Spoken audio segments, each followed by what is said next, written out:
तू क्यों नहीं ला सकता भाई नंबर? तेरे साथ का बगल वाला बच्चा 90% ला सकता है, बगल वाला बच्चा वही किताब पढ़ता है तो चुप पढ़ता है, तो तू क्यों नहीं नंबर ला सकता है? क्योंकि कभी तुम्हें किसी ने भरोसा नहीं दिलाया कि तुम नंबर ला सकते हो, लेकिन मैं तुम्हें भरोसा दिलाती हूँ कि अगला CBSE का टॉपर बेटा तू ही बनेगा। Welcome back to my channel creative learning. बच्चों, सबसे पहले तो आपको ये चीज समझनी है, एक्सेप्ट करनी है कि आपका जो टाइम था वो गया, मस्ती का टाइम गया। अब मेहनत करेंगे तो हम क्लॉक देख के मेहनत नहीं करेंगे कि हम कितने घंटे पढ़ रहे हैं। वो लेवरेज तुम्हारे पास पहले था, जब तुम स्टार्टिंग से पढ़ते तो तुम पढ़ सकते थे, 1 घंटा पढ़ा, मस्ती मारी। बेटा अब नहीं। पहले से तुम्हें मैंने बोला था कि उस सिचुएशन तक मत आना जहां पे तुम्हें दिन रात बैठ के मेहनत करनी पड़े। सिलेबस क्योंकि खत्म तो करना है, बिना सिलेबस खत्म करे जाओगे नहीं पेपर में। अगर मैं यहां पे, तुम मुझे दीदी बोलते हो, मैं यहीं पे खड़ी हूं। जब जब तुम परेशानी में हो तो मैं हमेशा तुम्हारे लिए यहां पे आके खड़ी होती हूं, इसीलिए क्योंकि जिस दिन तुम अपना आखिरी एग्जाम, जब तक तुम अपना आखिरी एग्जाम नहीं खत्म कर देते ना बेटा, तुम्हें मैं यहीं पर मिलूंगी। तुम एक दिन पहले आके भी मुझसे पूछोगे ना, दीदी क्या मैं 90+ मार्क्स लेके आ सकता हूं? मेरे से ना नहीं बोला जाएगा, क्योंकि मैं कभी नहीं चाहूंगी बच्चों कि तुम वो मार्क्स ना अचीव कर सको। जो बातें बेटा मैं आपको बोलूंगी, प्लीज बच्चों ध्यान से सुनो।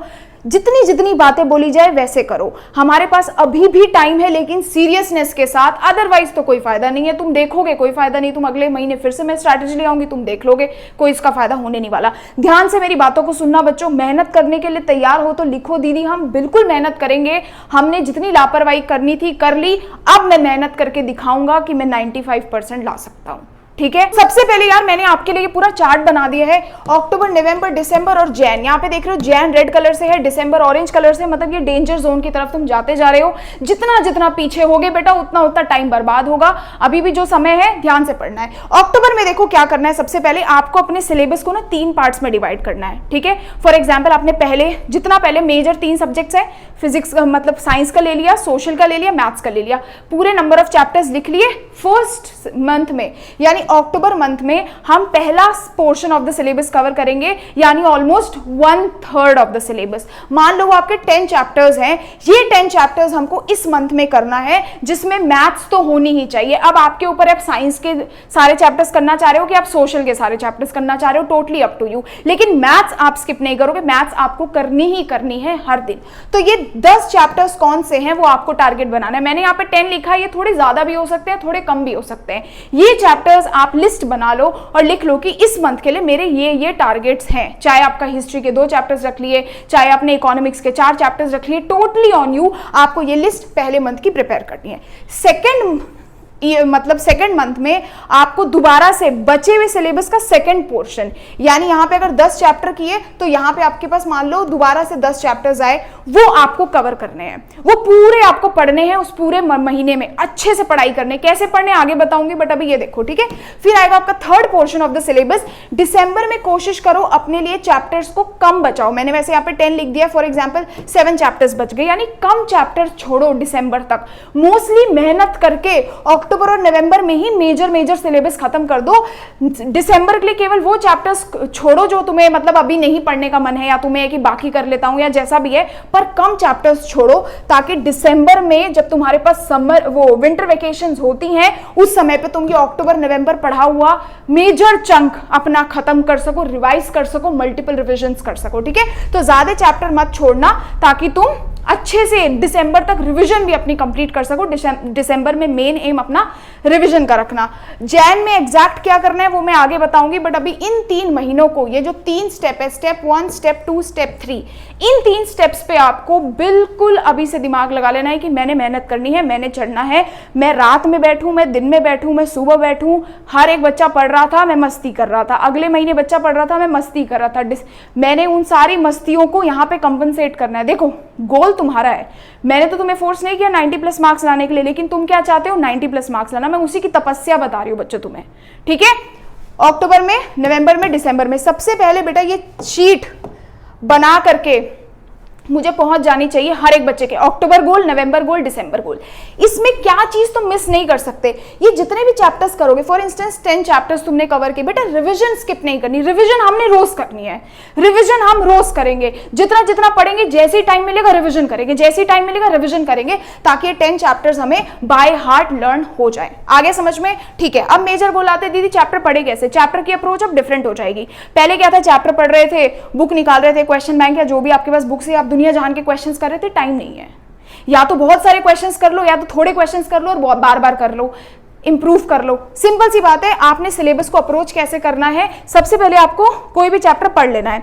पढ़ना जहां से है वहां से पढ़ लो, मुझे तो कोई प्रॉब्लम नहीं है। वन शॉट देखो, ट्यूशन टीचर का पढ़ो, ऑनलाइन बैच लिया उससे पढ़ो। चैप्टर आपने जैसे ही खत्म किया, लेकिन कोशिश करना कंसाइज्ड वे में, कंसाइज्ड फॉर्म में देखो। जो भी टीचर्स हैं यूट्यूब पे, जितने भी वन शॉट लेक्चर्स पढ़ाते हैं, वन शॉट लेक्चर का मतलब ही यही होता है जिसमें आपके इंपॉर्टेंट पॉइंट्स ज्यादा टीचर पढ़ाता है और बाकी के पॉइंट्स को उतना फोकस नहीं करता जो इंपॉर्टेंट नहीं है। वन शॉट लेक्चर खत्म किया, वन शॉट खत्म, सेकंड स्टेप में गए, फटाफट से करना है। ये सारा प्रोसेस टाइम्ड होना चाहिए बेटा।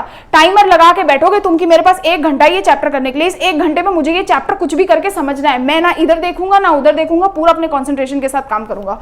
आपने ये पूरा वन शॉट लेक्चर देखा, खत्म किया, साथ में नोट्स बनाते चले गए। मैंने नोट्स दे रखे हैं, तुम्हें नहीं करना, इन्हीं नोट्स पे लिख लो, हर बार बताती हूँ। सेकेंड स्टेप पे गए, एनसीईआरटी एक्सरसाइज, एक क्वेश्चन भी नहीं छोड़ देना एनसीईआरटी बुक का। एनसीईआरटी में अगर एक चैप्टर खत्म होने पे 30 क्वेश्चंस है, वो 30 के 30 क्वेश्चंस तुम्हें सॉल्व करने हैं। Step number 2। स्टेप नंबर 3 में सीधा पहुंच जाओ बेटा, प्रीवियस ईयर क्वेश्चंस। सबसे पहले हम वो क्वेश्चन करके सिक्योर कर लेंगे जो सीबीएसई ने पिछले 5 सालों में पूछे हैं, क्योंकि अगेन चांसेस है कि 80% क्वेश्चंस रिपीट हो जाएं, थोड़े बहुत चेंजेस होकर के एग्जाम्स में आ जाएं। ठीक है, ये याद रखना। तो अगर आपने अपने एनसीईआरटी कवर कर लिया, थर्ड स्टेप में सबसे पहले आपने पिछले 5 साल के सारे सीबीएसई के क्वेश्चन पेपर सॉल्व करके हर एक चैप्टर की वो 5 साल के क्वेश्चंस को सिक्योर कर लेना है। बहुत चांसेस हैं कि आपके उस कॉन्सेप्ट से इस बार भी पेपर में आए। अगर तुम्हें इस चीज पे यकीन नहीं है, किसी बच्चे के पास चले जाओ, किसी टीचर के पास चले जाओ, इस अर्थ में कहीं पर भी जाओ, टीचर को बोलो सर पीवाईक्यूज करूं कि मैं नॉर्मल क्वेश्चंस करूं। तुम्हारे टीचर हमेशा बोलेंगे पिछले 5 साल के पीवाईक्यूज कर ले, वही रिपीट हो जाते हैं। इसलिए बोल रही हूं, पीवाईक्यूज के लिए मैंने हमेशा तुम्हें रिकमेंड किया है मेरे score 100 books.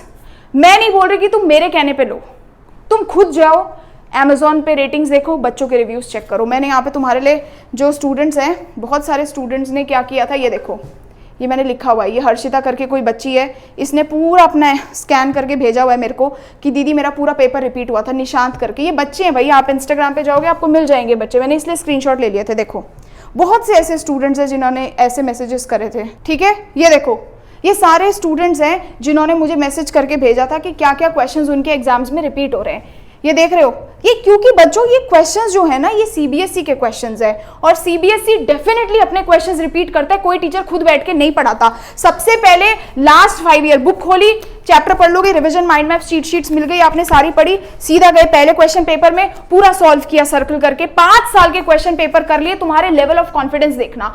Big billion sale लगी हुई है, फ्लिपकार्ट, अमेजॉन दोनों जगह डिस्काउंट पे है बुक्स। टाइम पे पीवाईक्यू सबसे पहले सॉल्व करो, सबसे वैलिड और बेस्ट रिसोर्स है ये। पीवाईक्यूज 5 साल के सॉल्व कर दिए, इसके लिए अलग से ना नोटबुक खरीद लेना है। ठीक है, एक अलग से नोटबुक लेके आना जिसमें सिर्फ और सिर्फ तुम पीवाईक्यूज करोगे, यानी पिछले साल के क्वेश्चंस को सॉल्व किया करोगे, चैप्टर हेडिंग डाल के 5 साल के क्वेश्चंस, ताकि बोर्ड वाले दिन ना उससे कुछ टाइम पहले रिवाइज कर सको। नेक्स्ट गए स्टेप 4 पे। स्टेप 4 पे बेटा आपके पास जब पीवाईक्यूज करोगे तो आपको क्या समझ आएगा कि यार ये टॉपिक इंपॉर्टेंट है, इसमें पिछले साल भी क्वेश्चन आया, पिछले से पिछले साल भी क्वेश्चन आया, इस वाला टॉपिक इंपॉर्टेंट है। ऐसे करते करते बेटा एक लिस्ट आपकी ऐसे करके बन जाएगी पूरी की, जो जो क्वेश्चंस बार बार आ रहे हैं वो टॉपिक्स के नेम आपको उसी लिस्ट के नीचे लिख लेने हैं। यहां से आपको पता चल जाएगा कि ये चीजें इंपॉर्टेंट है, जब मैं रिविजन्स करूंगा तो मुझे इन टॉपिक्स पे, इन चीजों पे ज्यादा ध्यान देते हुए चलना है। और स्टेप 5 है आपके सैंपल पेपर, जो आप दिसंबर और जैन में बहुत अच्छे से करोगे ताकि आपके जो भी पढ़े हुए चीजें वो मॉक टेस्ट की फॉर्म में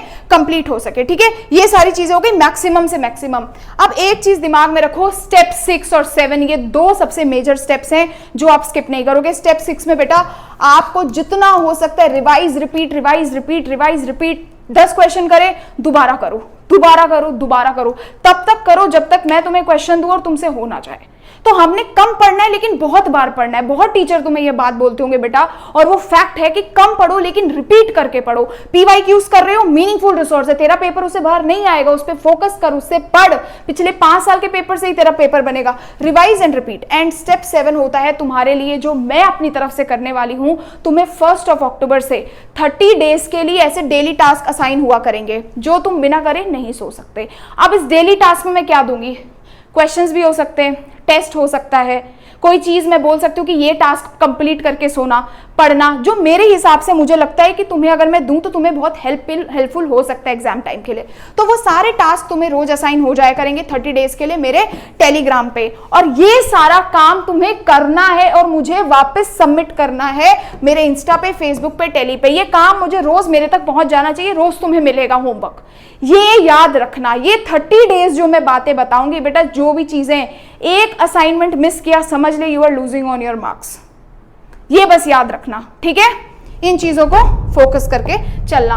लास्ट जो हमारा सबसे महत्वपूर्ण स्टेप होने वाला है बेटा जनवरी का, वो दिमाग में रखो। इस महीने में हमें केवल अपने आप को कॉन्फिडेंट करना है कि yes we can give our 100%। You have to solve more and more PYQs। जो बचे हुए 5 साल के PYQs थे ना, पहले 5 साल के तो तुमने कर लिए, अब आगे चल के तुम आने वाले 5 साल, पिछले और 5 सालों के PYQs करोगे, सैंपल पेपर्स करोगे, प्रैक्टिस करोगे maximum. PYQ sample paper, PYQ sample paper, इन्हीं की प्रैक्टिस चलेगी। और आएंगे फिर मॉक पेपर, यानी हर एक सब्जेक्ट का कम से कम 2 पेपर तुम लोगों को लिखना होगा, ताकि मालूम पड़े कि बोर्ड में कैसे पेपर लिखना है। ये है तुम्हारा जनवरी का टास्क।